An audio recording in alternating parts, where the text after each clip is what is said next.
ಯಾವಾಗ ಯಾವಾಗ ನಾಯಕತ್ವ ಬದಲಾವಣೆ ಅನ್ನೋ ಕೂಗು ಜೋರಾಗುತ್ತೋ ಆವಾಗ ಮುನ್ನೆಲೆಗೆ ಬರುವಂತ ಏಕೈಕ ವಿಚಾರ ಅಹಿಂದ.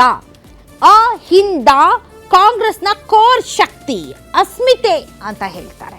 ಸೊ ಈ ಅಹಿಂದ ಓಟ್ಗಳು ಕಾಂಗ್ರೆಸ್ ಅನ್ನ ಅಧಿಕಾರಕ್ಕೆ ತರೋದಕ್ಕೆ ಬಹಳ ಪ್ರಮುಖ ಪಾತ್ರವನ್ನ ವಹಿಸ್ತು. ಇತ್ತೀಚಿನ ಬೆಳವಣಿಗೆಗಳನ್ನ ನೋಡಿದ್ರೆ ಎಲ್ಲೋ ಒಂದು ಕಡೆ ಕಾಂಗ್ರೆಸ್ ಪಾರ್ಟಿ ಅಹಿಂದ ವರ್ಗವನ್ನ ಕಡೆಗಣಿಸ್ತಾ ಇದೆ ಅನ್ನುವಂತಹ ಅಸಮಾಧಾನ ಆ ಸಮುದಾಯಗಳಿಗೆ ಇದೆ. ಇತ್ತೀಚೆಗೆ ನಡೆದಂತ ಕೆಲ ಬೆಳವಣಿಗೆಗಳು ಕಾಂಗ್ರೆಸ್ ಪಾರ್ಟಿಗೆ ಅಹಿಂದ ವರ್ಗಗಳ ಮೇಲೆ ನಿಜಕ್ಕೂ ಕೂಡ ನಂಬಿಕೆ ಇದೆಯಾ ಇಲ್ವಾ, ಅವ್ರು ಬೇಕಾ ಬೇಡವಾ ಅನ್ನುವ ಅನುಮಾನ ಅವರಿಗೆ ಕಾಡ್ತಾ ಇದೆ.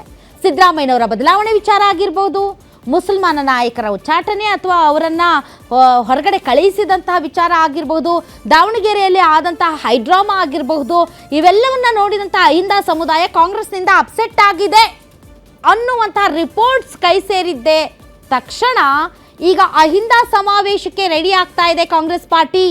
ಸತೀಶ್ ಜಾರಕಿಹೊಳಿ ಅವರು ಅದರ ಲೀಡ್ ತಗೊಳ್ತಾ ಇದ್ದಾರೆ. ಅಹಿಂದ ಸಮಾವೇಶ ಮಾಡುವುದರ ಮೂಲಕ ನಮ್ಮ ಕೋರ್ ಶಕ್ತಿ ಏನಿದೆ ಅದನ್ನ ಮತ್ತೆ ಬಲಪಡಿಸುವ ನಿಟ್ಟಿನಲ್ಲಿ ನಾವು ಸಮಾವೇಶ ಮಾಡೇ ಮಾಡ್ತೀವಿ ಅಂತ ಹೇಳ್ತಾ ಇದ್ದಾರೆ. ಮತ್ತೊಂದು ಕಡೆ ಡಿ.ಕೆ. ಶಿವಕುಮಾರ್ ಬಣ ಇದೆಲ್ಲ ಬೇಕು ಅಂತಾನೆ ನಾಯಕತ್ವ ಬದಲಾವಣೆಗೆ ಇವ್ರು ಹಾಕ್ತಾ ಇರುವಂತಹ ತಿಸ್ರಾ ಮತ್ತು ಕೊಕ್ಕೆ, ಇದಕ್ಕೆ ಅನುಮತಿ ಕೊಡಬೇಡಿ. ಅಹಿಂದ ಸಮಾವೇಶ ಮಾಡಿ ಸಿದ್ದರಾಮಯ್ಯನವರ ಬಲ ಪ್ರದರ್ಶನ ಮಾಡಿ ಸಿದ್ದರಾಮಯ್ಯನವರು ಬದಲಾದರೆ ಕಾಂಗ್ರೆಸ್ಗೆ ಉಳಿಗಾಲ ಇಲ್ಲೋ ಅನ್ನೋ ಮೆಸೇಜ್ ಪಾಸ್ ಮಾಡ್ತಾ ಇದ್ದಾರೆ. ದಯವಿಟ್ಟು ಸಮಾವೇಶ ಮಾಡಕ್ ಬಿಡಬೇಡಿ ಅಂತ ಹೇಳ್ತಾ ಇದ್ರೆ, ಇಲ್ಲ ಅಹಿಂದವನ್ನ ಬಿಟ್ರೆ ಮುಂದಿನ ದಿನಗಳಲ್ಲಿ ನಮ್ ಕಾದಿದೆ ಮಾರಿ ಹಬ್ಬ ಅಂತ ಇವರು ಹೇಳ್ತಾ ಇದ್ದಾರೆ. ಒಟ್ಟಾರೆ ಈಗ ಕಾಂಗ್ರೆಸ್ ಪಾರ್ಟಿಯಲ್ಲಿ ಶುರುವಾಗಿದೆ ಅಹಿಂದ ದಂಗಲ್.